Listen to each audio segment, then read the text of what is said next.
Ex serviceman pension अब पूरी तरह डिजिटल सिस्टम्स पर चलती है, स्पर्श, डीबीटी और आधार वेरिफिकेशन के साथ। और इसी वजह से सिर्फ 3 छोटी गलतियां आपकी पेंशन को डिले या टेम्पररी होल्ड कर सकती हैं। नमस्कार दोस्तों, इस वीडियो में हम पेंशन सिस्टम की वो इम्पोर्टेंट बातें समझेंगे जिन्हें अक्सर इग्नोर किया जाता है और जिससे गलतियां हो जाती हैं। और साथ ही समझेंगे 1 रैंक 1 पेंशन OROP और 8th पे कमीशन का असली इम्पैक्ट। सबसे पहली गलती है लाइफ सर्टिफिकेट समय पर सबमिट न करना। हर एक सर्विसमैन को हर साल जीवन प्रमाण सिस्टम के जरिए लाइफ सर्टिफिकेट देना होता है। यह स्पष्ट पेंशन सिस्टम से डायरेक्टली लिंक्ड होता है। इंपॉर्टेंट फैक्ट्स, सबमिशन विंडो नवंबर से फरवरी तक होता है।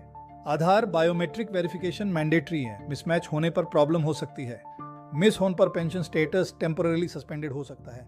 बाद में वेरिफिकेशन के बाद पेंशन रिस्टोर हो जाती है, लेकिन अननेसेसरी डिले जरूर होता है। दूसरी बड़ी गलती है KYC mismatch. Pension DBT system से बैंक अकाउंट में आती है। इसके लिए आधार NPCI मैपिंग बहुत जरूरी होती है। इससे आपके रिकॉर्ड्स करेक्ट रहते हैं। कॉमन इश्यूज, आधार और बैंक नेम मिसमैच या आधार NPCI सीडिंग का मिसिंग होना। ऐसे केसेस में बैंक ट्रांजैक्शन रिजेक्ट हो सकता है और पेमेंट रिटर्न होकर डिले हो जाता है। तीसरी गलती है PPO रिकॉर्ड मिसमैच। PPO स्पर्श सिस्टम में आपकी सेंट्रल आइडेंटिटी है।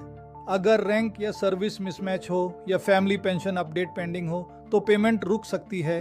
सिस्टम वेरिफिकेशन मोड में चला जाता है और करेक्शन के बाद ही पेमेंट रिलीज होती है। अब बात करते हैं OROP की। इसका बेसिक प्रिंसिपल है same rank plus same service same pension parity.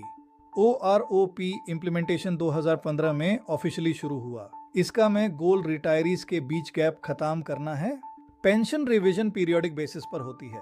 Online में लोग इसे OROP 3 कहते हैं, पर यह ऑफिशियल नाम नहीं है। रिवाइज्ड पेंशन टेबल्स इश्यू होते हैं और अरियर्स एडजस्टमेंट भी कभी कभी शामिल होता है।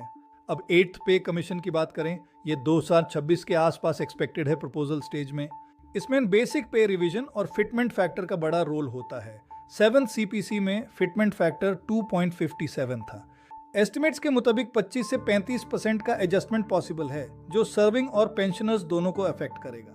तो ओवरऑल समझिए, पेंशन सिस्टम सिक्योर है, लेकिन फुली रूल बेस्ड और वेरिफिकेशन ड्रिवन है। छोटी गलतियों से डिले होता है, स्टॉप नहीं।